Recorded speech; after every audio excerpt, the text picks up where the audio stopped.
Have you ever felt a chill in a room that was perfectly warm? Or sensed a presence when you knew you were alone? Some houses hold more than just memories. They hold secrets, locked away in the objects left behind. Tonight, we journey into one such place, a house where the past refuses to stay buried, and where ordinary items have become vessels for something else. This is the story of the cursed objects found within its walls, a tale that began when a new family, hoping for a peaceful life, unknowingly welcomed darkness over their threshold.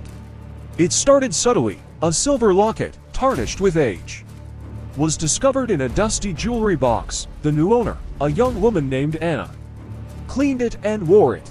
That night, she was plagued by nightmares of a weeping woman, her face obscured by shadow. Soon, Anna began to see the same figure in reflections, a fleeting glimpse in a mirror or a window pane.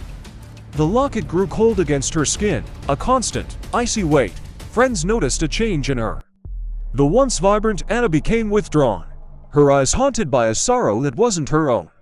She spoke of a constant feeling of being watched, of a whispering voice that called her name when no one was there.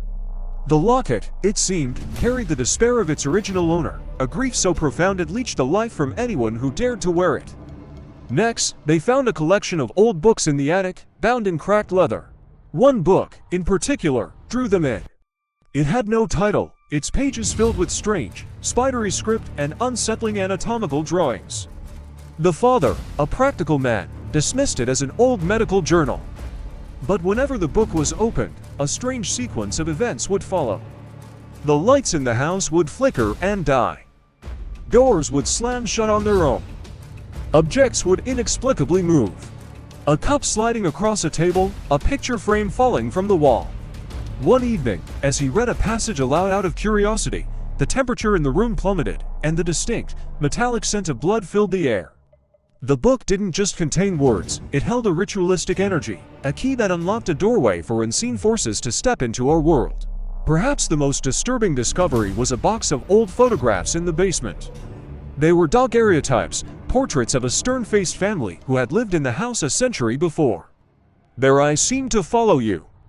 One evening, the family's young son was looking at a photo of a little boy holding a wooden toy. He swore he saw the boy in the picture blink.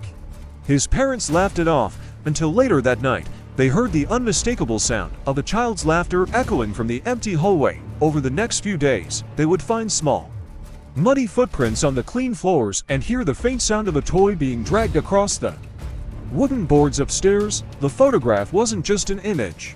It was a window, and the spirit of the child, lonely and mischievous, was stepping through it. Desperate, the family sought help. They tried burying the objects, but they would reappear. Inexplicably, back inside the house, they brought in experts.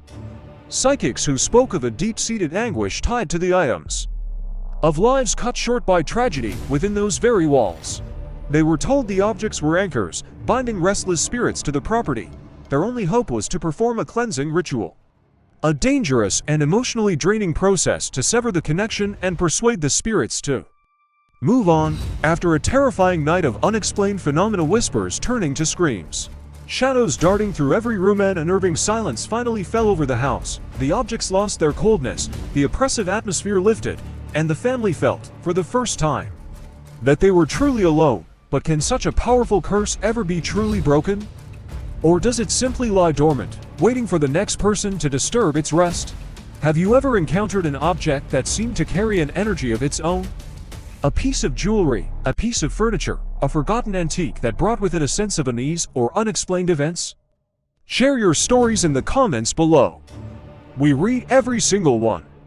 If you find these mysteries as compelling as we do, consider subscribing and joining our community of seekers. Until next time, be careful what you bring into your home. You never know what might be attached.